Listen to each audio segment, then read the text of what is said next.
Hi everyone, I'm Peter Watts, I'm the Marketing Director at Chattium. And most of you are probably thinking, who is this young lad ranting and raving at the front of the stage, so I thought I'd do a bit of bio. When I was 16, I started my first company. It was a car audio store, and I thought, what's the best way to sell these car audio products? So I created a YouTube channel, and all we did was show people how to install car radios. We created 150 guides of just installing a radio, in every single car you could possibly think of. And we got around about 7,000 hits every single day, and of course, when we installed the radio, we recommended our parts. So that business goes now today, it's all fulfilled in Brighton, it's all outsourced, a nice easy one. But that opened my eyes really to the power of social media, the power of the internet, and the way you can market in modern days. I then went on to be a marketing manager at a small football scouting business. I worked on everything from pay-per-click advertising, email marketing, social media, outdoor advertising, and everything in between. And I kind of then realised what worked for a business and what didn't work. Went to university, studied marketing, left, graduated, and started Chattium, a social media specialist agency, because I knew that's what worked back before. That went really well, we've been growing really well, we're still in a year and a half old, we've got 7 staff now. And then I invested in a company called Reverse, which is a pay-per-click specialist agency. Now if you rewind slightly, when I was the marketing manager at the football scouting agency, I found out what worked. Pay-per-click, email marketing and social media. So to create a specialist agency, it just made sense. So Chattium, we started it last year. We're now a team of 7, someone starting next month. And we're just on top of all the latest social media trends. We know what works, what doesn't work. We know what works for B2B, what works for B2C, and all the niches in between. And we essentially act as an extension to your marketing department. So essentially now what we've got is marketing managers trying to do everything, and we just are an extension to one of those pillars. So modern day marketing, what's it about? It's fast, it's very adaptive, but most of all it's trackable. So here's the more traditional means. You've obviously got the traditional print advertising, you've got TV advertising. Back in the day, Kellogg's would say that they'd create a brand of cereal, and they'd put it on TV, and then it would just do the same process over and over again. TV would just boost your brand, you'd sell a lot of stuff, you do it over and over again with new brands. Billboard advertising was very good for targeting to a specific area. You can put a billboard out there, who roughly you're going to be targeting, and you get a good reach from that. So what's changed? Well, the way we market is always the same, the message is always the same, but the place we market is the difference. The way we communicate with the audience is the difference. So here on the right-hand side, we have a Facebook advert from Prezzo. Now, traditionally, they would put that advert in a nice glossy magazine, a 2-for-1 voucher for Prezzo. Now they're running Facebook ads with the exact same message. Why? Well, everyone's now on Facebook. Everyone bins those things on the web. But the better thing about Facebook advertising, for example, is we could target everyone who's in a relationship. We could target people who are engaged. We could target people who are married, who are going to use a 2-for-1 voucher. What's the point of targeting someone who's single when we can target those in relationships because they're more likely to eat out with someone else? Makes sense. TV advertising, like I said, you used to be able to put a brand out there over and over again and keep scaling it. Now everyone's leaning across to YouTube advertising, Facebook video. Why? Well, TV advertising traditionally is quite expensive. It's hard to get into that space. It's now very easy for an SME to create a video and connect it with the right people through video marketing, Facebook advertising, YouTube advertising. So it's a lot cheaper and more accessible to get your video in front of the right people. Billboard advertising, like I said, you traditionally would put a billboard out, target who you want. Now we can do the same thing with Facebook adverts. We can target locations with a mile radius. So if you want to speak to literally someone with a mile radius, you can put an advert there, make sure everyone in that mile radius sees it, and it's very, very cost effective. Why wouldn't you do that? So why isn't this being adopted? Well, it's quite complicated, there's lots to do, you've got the creative to sort out, you've got the targeting methods to sort out, it's very, very complicated to do. But one excuse we always hear from every single marketing department is, we've never done it before. What we've done before has worked, why would we change? Well, what worked 20 years ago probably isn't going to work now. Everyone's going up. What basically happened with social media is this. Someone's kids will go on it, and you'll have parents looking over the shoulder like, what are they on? and then they think it's cool because their kids are on it, and then they go on it. So what you've seen is platforms like Snapchat, which would normally be a 14, 16-year-old's platform. Now my dad's on it, he's 63. Snapchat, selfies and stuff. So it's a fast-changing world, and as brands and as marketing agencies, we've got to adapt, we've got to grow with the latest trends. This is, for me, one of the key reasons why no one does it. So here you've got your kind of organisational structure, you've got your finance department, your operations, and all that sort of thing does get outsourced. You get your accountants and so on and so forth. Marketeers have got so much to do. So, unbelievable amounts to do. They've got the radio advertising, the email marketing, they've got the blog on the website, they've got the events they run, the phone calls they've got to make, and then they've got all this stuff at the bottom, the unknown. You've got your Facebook, what algorithm's working now, what's not working, LinkedIn, how should we be posting a LinkedIn thing, Snapchat, should our brand be on Snapchat? And you've got Instagram, which has just released a new feature called Instagram Stories, most of you probably wouldn't know that. And then you've got Google AdWords, analytics, you've got all this stuff. How could you expect one person, your marketing team, to understand all of this? There's no way. In our agency, we have people who specialise in each department, each area. So we know every single time, they know the latest trends, they know what's working. And it's just complicated. I mean, it's very, very easy to spend 50 grand on a TV campaign or a radio campaign because you make it and you go, please play that. With Facebook ads and social media, you've got, I want to target this person with this creative, but that's not going to be the same targeting as this person because this person's different, maybe they've got 3 kids. So you've got this whole matrix of each ad set, which has a different creative, which targets a different person. It's very complicated. Again, marketing managers don't have the time to do all that. So what's working, what's not? Facebook video in portrait with subtitles is huge right now. Why? Because 1 billion of the 1.8 billion monthly users on Facebook use it only through a phone. Your phone's vertical, so make a video that's vertical. Why? Because when you're scrolling through, it takes up more land space. It takes up more land space, more like to stop and watch it. Why subtitles? Because people listen to videos in public spaces.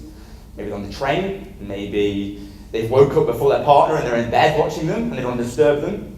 So adding subtitles makes it a lot easier. Engagement, customer engagement is absolutely crucial.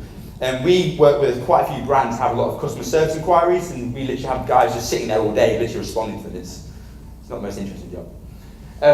Needs to be done. So when people kind of complain or want to book a meeting or want property value, wherever it may be, you've got to be the first person to respond. What used to happen is people would call up, sit and hold for 20 minutes and go, oh, I hate this company, they're rubbish, and hang on, go to a competitor. It's exactly the same now on social media. If you're not responding in 5 minutes, that customer's asking someone else, or that customer's leaving someone else. So our guys, their KPI is to reply within 5 minutes, they average about 2 minutes 37, because speed matters. No one's the same, so before your target will be different. John Smith, who lives in Middlesbrough, has been more receptive to a different advert than Kelly from London with a kid. Traditionally, your TV advert will be just thrown there, and both of you would see the same message. That's not right. So you make advertising and creative unique to that set of person. Makes sense? So the targeting methods are just so deep. So Facebook are one of the biggest buyers of data. Obviously, they've got a lot of data themselves. They buy it from Experian, they buy it from all the big places as well. So, for example, if you were working with a car leasing company, you could target a male and a female between 26 and 50 who have at least one credit card and have considered a lease in the next 12 months. You could even go have a car that's older than 7 years old. You could really break this down. Data is powerful. If you're a driving school, you can have 2 different people you target. You could target the male and female 16-year-old who's got a birthday in 2 weeks, who wants to drive.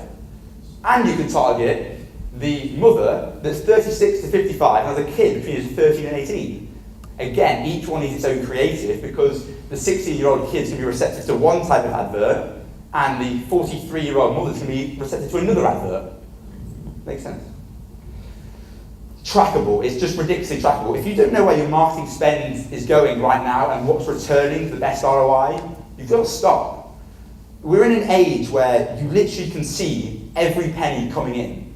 You can know, if you don't know the ROI, then anything you're doing, just stop. You can see who's coming in, who's bouncing off, what marketing people keeping people on the website the longest, what's not, and then you can adapt all of it to optimize it even more.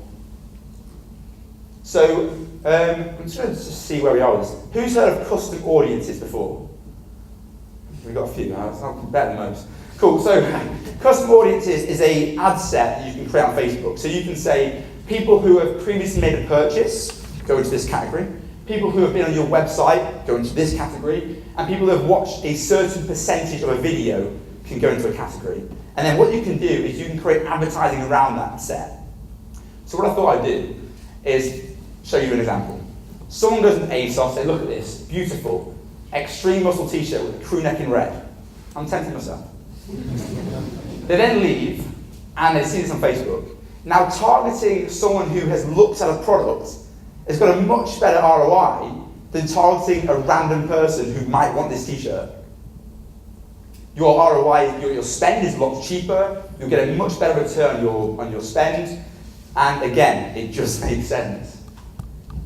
So if you're a solicitors and someone's come to look at this legal expert in Blackburn, this doesn't exist, one of the guys made it knows.